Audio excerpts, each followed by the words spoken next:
Hello दोस्तों, कैसे हो सब लोग। होप कि आप सब लोग अच्छे होंगे, खुश होंगे और स्वस्थ होंगे। जैसा कि आप थंबनेल पे देख पा रहे हैं, इस वीडियो के माध्यम से हम आपके सामने दो चीज़ें पेश करने जा रहे हैं।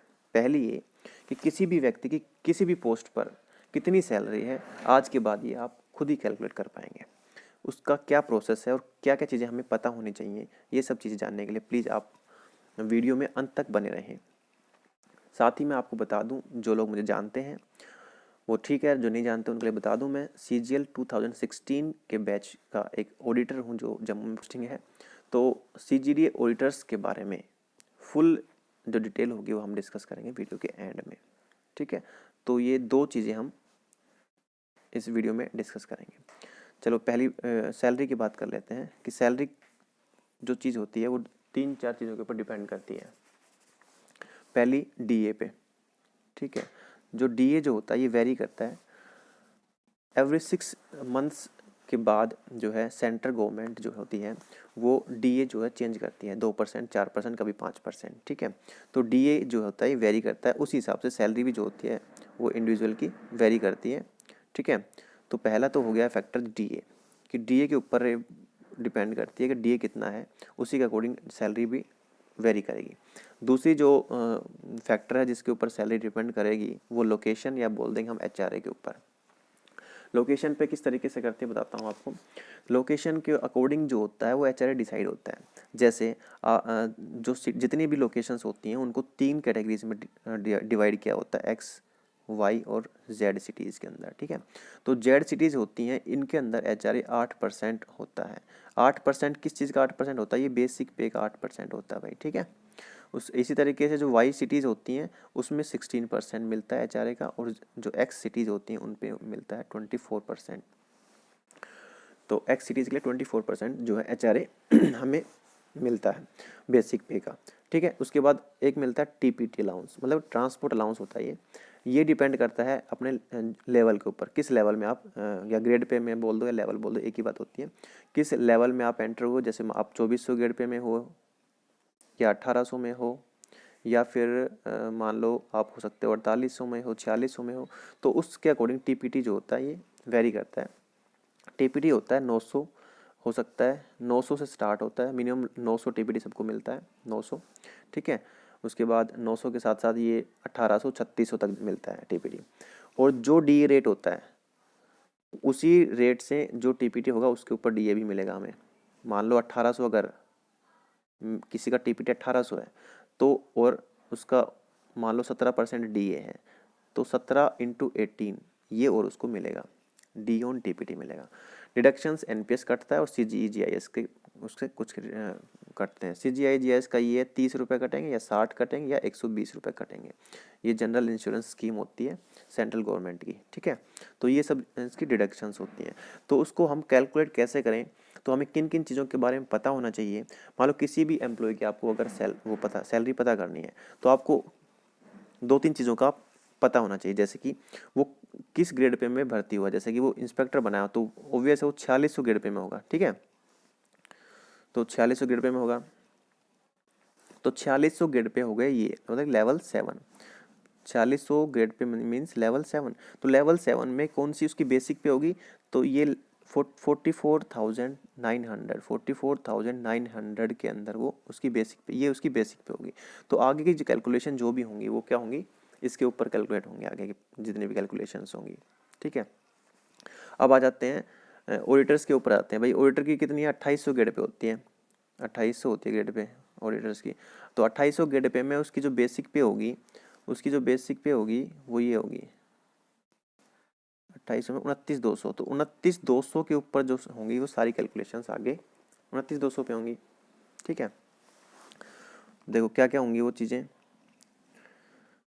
एक तो मिलेगा उसको DA। अब जो DA जो करंट रेट है वो 17% है। ठीक है, ये हर 6 मंथ्स के बाद वेरी करता है, चेंज होता है, बढ़ता है 2%, कभी 4%, कभी 5%। ठीक है, तो 29,200 के ऊपर DA लगेगा उसका। HRA कितना मिलेगा वो डिपेंड करता है उस बंदे की जॉब लोकेशन कौन सी सिटी में, X सिटी में है, Y सिटी में, Z सिटी में है। ये हर एक सिटीज़ को इसमें इस कैटेगरीज में डिवाइड किया हुआ होता है पहले से ही। ठीक है, तो ये सब चीज़ें उसकी कैलकुलेट हो जाएंगी। ठीक है, उसके बाद जो इन सबको ऐड करने के बाद जो उसकी पे बनेगी वो ग्रोस पे होगी, ठीक है, ग्रोस पे होगी। उसके बाद क्या होता है, उसके बाद क्या होता है, मान लो जैसे हम ऑडिटर्स की बात करें थे 2800 ग्रेड पे की, 2800 ग्रेड पे में 29,200 बेसिक है न्यू रिक्रूटमेंट की, क्योंकि न्यू रिक्रूटमेंट होगा तो टॉप लेवल पे जो फर्स्ट सेल नंबर 1 पे जो बेसिक पे होगी वहीं से शुरू करता है वो।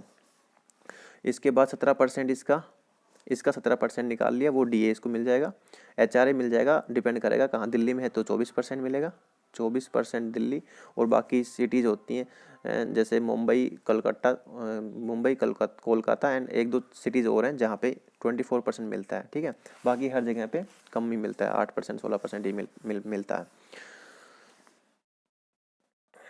तो ये हो जाएगा। उसके बाद इन सबको कैलकुलेट करने के बाद उसके बाद उसका एनपीएस कटता है और सीजीआईएस कटता है, तो 30 रुपये तो सीजीआईएस कट जाते हैं और एनपीएस कटता है कोई 3-4 हज़ार के समथिंग। वो कैसे कैलकुलेट हो, कितना करेगा, तो जो बेसिक पे है प्लस उसका डीए है, बेसिक प्लस डीए का 10% जो होता है वो एनपीएस कट जाता है, ठीक है। तो आप घर बैठ के आप कैलकुलेट कर सकते हैं कि जो सैलरी होगी वो कितनी होगी। मैं अब वैसे बता दूं आपको कि ये सैलरी जो होती है 35 से 40 के बीच में वेरी करते हैं, क्योंकि जो एचआरए है वो वेरी कर रहा है, 8%, कभी 16%, कहीं कहीं क्या होता है दिल्ली जैसे बड़े शहर में 24% भी एचआरए मिलता है, तो 35 से 40 के बीच में वेरी करती है, ठीक है। तो ये जो एक टेबल होती है पे मैट्रिक्स होती है, ये पे मैट्रिक्स होती है, पे मैट्रिक्स डाल के आप गूगल पे सर्च करेंगे तो ये आपके पास टेबल मिल जाएगी। 1800 ग्रेड पे देखो, फर्स्ट जो कॉलम है, ये फर्स्ट कॉलम है, ये 1800 ग्रेड पे का है। तो कोई भी एलडीसी भर्ती होता है ये 1800 ग्रेड पे में होता है, 18,000 उसकी बेसिक पे होती है, यहाँ से स्टार्ट करता है और हर साल बाद जनवरी या जुलाई में उसका इंक्रीमेंट लगता है। तो जैसे मान लो 1800 है तो उसके बाद लेवल, इसमें ये जो होती हैं सेल होती हैं, सेल 1 2 3, इधर जो होती हैं लेवल होते हैं। तो सेल 1800 वाले लेवल में रहेगा वो जब तक उसका प्रमोशन नहीं होगा, ठीक है, प्रमोशन नहीं होगा, और लेकिन हर साल उसका इंक्रीमेंट जरूर लगेगा।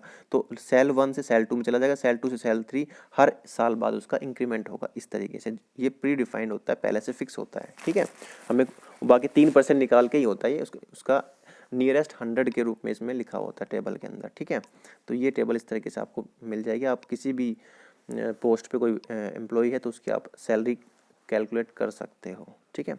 अभी एनपीएस करता है 10% बेसिक प्लस डीए का 10% जो है वो एनपीएस करता है। इससे पहले 2004 से पहले ये एनपीएस नहीं करता था, पहले जीपी फंड होते थे, वो डिपेंड करता था इंडिविजुअल के ऊपर, वो 10,000 कटवा रहा है, 15,000 कटवा रहा है, कितने कटवा रहा है, ठीक है, वो उसके ऊपर डिपेंड करता था। अच्छा, अब हम बात करते हैं, आगे बात कर लेते हैं। ये तो हो गया हम किस तरीके से हम कैलकुलेट करेंगे। अब हम बात करते हैं एसएससी सीजीएल के थ्रू जो हम सीजीडीए के अंदर ऑडिटर्स की जो वैकेंसीज फिलअप करता है एसएससी, उसके बारे में कुछ बात कर लेते हैं। सबसे पहला जो मेजर ड्रॉबैक मुझे इस डिपार्टमेंट में लगता है वो ये कि क्या करता है ये सीजीडीए में एंटर जैसे ही आप हो, एसएससी ने डोजर इनको हैंड ओवर कर दिए, उसके बाद ये प्रेफरेंस नहीं मांगता कि आपको कौन से लोकेशन चाहिए, जॉब लोकेशन कौन सी चाहिए, प्रेफरेंस नहीं मांगता, ये रैंडम एलोकेट कर देता है और ऑल ओवर इंडिया इसकी पोस्टिंग हो सकती है, ठीक है। तो ये प्री डिफाइंड कभी किसी को नहीं होता कि ना तो ये रैंक के अकॉर्डिंग करता है, मेन बात ये भी है कि रैंक के अकॉर्डिंग भी नहीं करता है, किसी को नॉर्थ दे देगा, किसी को साउथ, किसी को सेंट्रल में दे देगा, किसी को नॉर्थ वेस्ट डाल देगा। तो इसके PCD NC Jammu northern command जिसको बोलते हैं, इसके जो सारे ऑफिसेज होते हैं वो कमांड्स में डिस्ट्रीब्यूट होते हैं। जैसे पीसीडी एनसी जम्मू है, नॉर्दर्न कमांड के नाम से जाना जाता है, PCD NC Jammu northern command है ये। उसके बाद इधर चंडीगढ़ में वेस्टर्न कमांड है, फिर दिल्ली में इसका हेड ऑफिस है, और उसके बाद मेरठ में है इसका एक पीसीडी मेरठ है जो फंड्स का काम देखती है, जीबी फंड वगैरह सारे काम यही होते हैं। उसके बाद एक इलाहाबाद में है, इलाहाबाद में, उसके बाद चेन्नई है, और मतलब ऐसे करके कम से कम 7 से 10 इसके कमांड्स हैं। उसके बाद एक कमांड में बहुत से ऑफिस होते हैं। तो सबसे एक मेजर ड्रॉबैक है वो इसकी रैंडम पोस्टिंग है कि ये प्रेफरेंस नहीं मांगता है, रैंडमली एलोकेट कर देता है, किसी भी कमांड में किसी को भी बंदे को अपॉइंट कर देगा, ठीक है। उसके बाद जैसे ही मान लो आपका रिजल्ट आता है, लास्ट फाइनल रिजल्ट आता है एसएससी का, तो उसके रिजल्ट आने के कम से कम 8 से 9 महीने बाद जीडीए के पास हैंड ओवर जाने के बाद वो क्या करते हैं, अटेस्टेशन फॉर्म भेजते हैं, इंडिविजुअल के एड्रेस पे, ठीक है। वो अटेस्टेशन फॉर्म के अंदर डेट होती है, वो अटेस्टेशन फॉर्म आपको फिलअप करके वो हेड ऑफिस में, जो भी हेड ऑफिस होगा कमांड का, उसके अंदर वो देना होता है। साथ ही साथ आपको नियरेस्ट जो सिविल हॉस्पिटल है उसके साथ वहाँ से आपको मेडिकल करवा के लेके जाना पड़ता है। तो ये देने सब जमा करवाने के बाद आपको फाइनल पोस्टिंग मिलती है उसके 1 महीने के बाद। ये सब अटेस्टेशन फॉर्म और मेडिकल जमा करने के लगभग 1 महीने का टाइम होता है। आपको जो अलोकेटेड लोकेशन होती है उसके ऊपर जाना पड़ेगा। जैसे कि आप PCDNC जम्मू में हो, अगर आपको डोजियर आपको दिए हैं, आपने अटेस्टेशन फॉर्म जमा करवाया है, तो हो सकता है आपको जम्मू का हेड ऑफिस में ही जॉब मिल जाए, या जम्मू में और सब ऑफिस है वहाँ मिल जाए, या फिर PCDNC जम्मू के अंदर कौन कौन सी जगह आते हैं बता देता हूँ आपको। पठानकोट आता है, एक उधमपुर आता है, एक आता है श्रीनगर, ले। तो कहीं भी आपको डाल सकता है without any prior intimation to the candidate, ठीक है। ये मेजर ड्रॉबैक है। लेकिन जो नए बंदे हैं, नए बच्चे हैं जो इस पोस्ट में एंटर करेंगे, उनसे मैं एक सलाह दूंगा, एडवाइस है कि अगर ऐसा हो आपके साथ तो सबसे पहले आप CGDA दिल्ली हेड ऑफिस में जाकर किसी से बात कर सकते हैं। आप अपनी प्रॉब्लम बता सकते हैं, जेन्युइन हो तो, कि भाई मुझे यहाँ पोस्टिंग हो चाहिए सर। तो अगर कुछ है, समझ रहे हो, तो आपका हो सकता है। ऐसे ही जम्मू में भी आप अगर मान लो चले गए और कुछ रीज़न बता दिए किसी को, तो वो हो जाता है, ठीक है। तो हम अगर पहले करते तो हो जाता है, किसी को पता नहीं होता, हमें भी नहीं पता था भाई, तो हमें भी जहाँ मिली वहीं अभी कर रहे हैं। बाद में नहीं होता, स्टार्टिंग में ही एप्लीकेशन देनी होती है। तो काफ़ी लोगों के हुए थे उस टाइम, स्टार्टिंग के 1-2 महीने में, उसके बाद फिर बंद कर दिया इन्होंने। अच्छा, इसकी क्या जॉब प्रोफाइल है, तो कहाँ कहाँ क्या क्या होते हैं। जैसे आप देखते होंगे जो एक्स सर्विसमैन होते हैं, उनकी जो सैलरी होती है, पेंशन जिसको बोलते हैं, तो उनको पेंशन को डिस्बर्स करने का जो ऑफिस होते हैं उनको DPDO बोलते हैं, डिफेंस पेंशनर्स डिसबर्समेंट ऑफिस होते हैं। तो ये जो ऑफिस होते हैं ये ऑल ओवर इंडिया है, हर स्टेट में मिलेंगे और लगभग हर डिस्ट्रिक्ट में मिल जाएंगे आपको। तो सबसे बड़ी बात ये है कि अगर आपको DPDO में मिलता है, अगर आपकी किस्मत अच्छी है, मान लो कि आपको जो अटेस्टेशन फॉर्म जमा करना है वो PCDA मेरिट में करना है, तो आपके पास ये एक अपॉर्चुनिटी है कि आपको उसमें पहली बात है DPDO या जो PCDA फंड मेरिट है वो प्रेफरेंस मांगता है, और बाकी PCD नहीं मांगते हैं। मेजर नहीं मांगते, ये मांगता जनरली। तो हो सकता है आपको आसपास की आपकी लोकेशन मिल जाए, DPDO के अंदर मिल जाए। इसमें आपको जो डिफेंस के जो एक्स सर्विसमैन है उनको सर्विस देने का मौका मिलेगा, ठीक है। ये एक डिफेंस ऑफिस से रिलेटेड हमारा काम होता है। दूसरा, जितनी भी आर्मी यूनिट्स होती हैं इनकी पोस्टिंग वहाँ भी हो सकती है। उसमें हम LOs बने हुए होते हैं, लोकल ऑडिट ऑफिसेज होते हैं, उनमें भी हमारी जो होती हैं CGDA के ऑडिटर्स होते हैं वो काम करते हैं। उसके बाद उनकी पे वगैरह काम करने का काम एरिया अकाउंट ऑफिस का काम होता है, एरिया अकाउंट ऑफिस काम करेगा।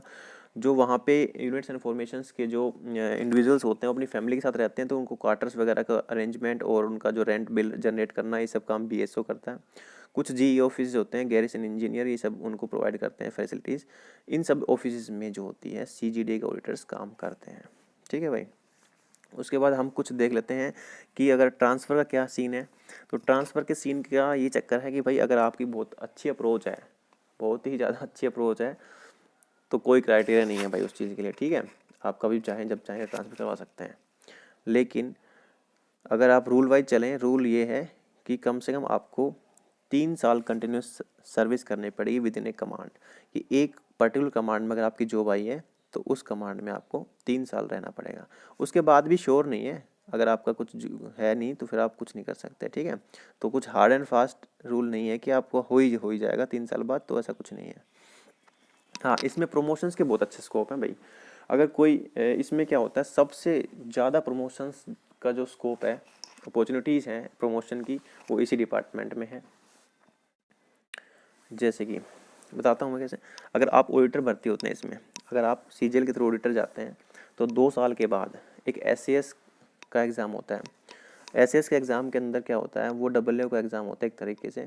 जो डायरेक्ट AA बनते हैं CAG के अंदर थ्रू SSC, वो भी ये एग्ज़ाम क्लियर, उनको भी ये एग्ज़ाम क्लियर करना पड़ता है, तभी उनको जो है वो जॉब होती है वो परमानेंट मतलब प्रोबेशन उनका क्लियर होता है। इसमें भी आप प्रोबेशन के 2 साल कंप्लीट करने के बाद आप एसएस में अपीयर हो सकते हैं। अगर आप फर्स्ट अटेम्प्ट में क्लियर कर जाते हैं, आप अभी हो 2800 ग्रेड पे में, ऑडिटर के पोस्ट पे 2800 ग्रेड पे हो, सीधा आप 4800 ग्रेड पे में डबल बन जाओगे अगर ये क्लियर हो जाता है तो। ठीक है, इसका मतलब आपने 2800 से 4200 और 4600 2 लेवल आपने जंप कर दिया एक साथ। ठीक है, तो ये बड़ी अपॉर्चुनिटी है। साथ के साथ जो एसएएस में एग्ज़ाम में कौन बैठ सकता है, जो इसमें क्लर्क बंदा है वो भी एसएएस में बैठ के डायरेक्ट जो है डबल बन सकता है 4800 ग्रेड पे में। जो 1800 या 1900 ग्रेड पे का बंदा है वो भी 4800 में जा सकता है। तो एक मेजर अपॉर्चुनिटी है इसमें। यहाँ तक कि एक एमटीएस है, उसको ऑडिटर बनने का भी एक स्कोप है इसमें। जो एमटीएस है उसको ऑडिटर भी बन सकता है, उसका अलग एग्जाम लगता है। ठीक है, उसके बाद इसमें एक नया रिक्रूटमेंट रूल प्रमोशन रूल है कि अगर आप 4800 ग्रेड पे में 4 साल तक कंटिन्यूस जॉब कर लेते हो तो आपका 5400 ग्रेड पे मिल जाएगा। ठीक है, तो ये एक नया रिक्रूटमेंट रूल अभी इसमें प्रमोशन पॉलिसी इसमें आई है, जो पहले कैग में थी, अब इसमें भी लागू कर दी है कि आप अगर लगातार 4 साल 4800 ग्रेड पे में हो, लगातार 4 साल 4800 में हो तो 5400 में मतलब एक प्रमोशन आपको मिल जाएगा। फाइनेंशियली इफेक्ट हो जाएगा, लेकिन आप एओ या सीनियर एओ तभी बनोगे डबल ओ से जब वहाँ पर वैकेंसीज होंगी या फिर जब आपका नंबर आएगा उस पोस्ट के लिए।